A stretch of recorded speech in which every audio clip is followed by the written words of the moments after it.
പഴയ നിയമകാലത്തെ പ്രവാചകന്മാരിൽ പ്രധാനിയായ ഒരാളാണ് ഏലിയാസ്. ബാലിന് ഇസ്രായേൽ രാജാവായ ആഖാബ് ഒരു ക്ഷേത്രം പണിത് ബലികൾ സമർപ്പിക്കാൻ തുടങ്ങി. ഇതിന് ശിക്ഷയായി 3 വർഷം മഴയോ മഞ്ഞോ ഇസ്രായേലിൽ പെയ്യാൻ യഹോവ അനുവദിച്ചില്ല. ഈ വരൾച്ചയുടെ ഇടയ്ക്ക് കാരിത്ത് അരുവിയുടെ അരികെ ഏലിയാസ് താമസിച്ചു വരികയായിരുന്നു. കാക്കകൾ അദ്ദേഹത്തിന് ഭക്ഷണം കൊടുത്തു പോന്നു. കാരിത്ത് അരുവി വറ്റിക്കഴിഞ്ഞപ്പോൾ പ്രവാചകൻ സറപ്തായിലേക്ക് കടന്നുപോയി. അവിടെ അദ്ദേഹത്തെ ഒരു സാധു വിധവ സ്വീകരിച്ച് കുടിക്കാൻ വെള്ളം കൊടുത്തു.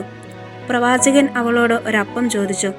തൻ്റെ കലത്തിൽ ഒരു പിടി മാവും ഒരു കുടത്തിൽ കുറച്ച് എണ്ണയും മാത്രമേയുള്ളൂവെന്ന് മറുപടി നൽകി. സാരമില്ല, ഒരപ്പം ഉണ്ടാക്കി തരിക എന്ന് ഏലിയാസ് നിർബന്ധിച്ചു. ഭൂമുഖത്ത് മഴ പെയ്യ്ക്കുന്ന ദിവസം വരെ മാവ് തീരുകയില്ല, കുടത്തിൽ എണ്ണ വറ്റുകയുമില്ല എന്ന് പ്രവാചകൻ പറഞ്ഞു. അതിനിടയ്ക്ക് വിധവയുടെ മകൻ മരിച്ചു. ഏലിയാസ് ആ മകനെ ഉയർപ്പിച്ചു. കാർമലിൽ ബാലിന്റെ പുരോഹിതന്മാരെ ഒരു മത്സരത്തിന് വിളിച്ചു. ഒരു കാളയെ കൊന്ന് കഷ്ണമാക്കി വിറകടുക്കി വെച്ച ശേഷം ബാലിന്റെ പുരോഹിതന്മാർ ബാലിനോട് തീയിറക്കി ബലിവസ്തു ദഹിപ്പിക്കാൻ ആവശ്യപ്പെട്ടു. ഒരനക്കവും ഉണ്ടായില്ല.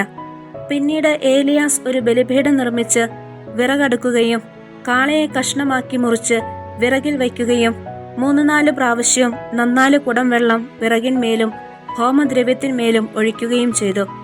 അനന്തരം ബലിവസ്തുക്കളെ ദഹിപ്പിക്കാൻ ഏലിയാസ് യഹോവയോട് പ്രാർത്ഥിച്ചു. തീ ഇറങ്ങി കാളയെ ദഹിപ്പിച്ചു. അന്ന് ഏലിയാസ് ബാലിന്റെ 400 പുരോഹിതന്മാരെ വധിപ്പിച്ചു. ഇങ്ങനെ യഹോവയോടുള്ള സ്നേഹത്താൽ എരിഞ്ഞിരുന്ന ഏലിയാസ് തന്റെ പിൻഗാമിയായി എലിസെയൂസിനെ നിശ്ചയിച്ച ശേഷം ഒരു അഗ്നേയ രഥത്തിൽ ആകാശത്തിലേക്ക് എടുക്കപ്പെട്ടു. ഈശോ താബോറിൽ മറുരൂപപ്പെട്ടപ്പോൾ പത്രോസും യാക്കോബും യോഹന്നാനും ഏലിയാസിനെ കണ്ടു.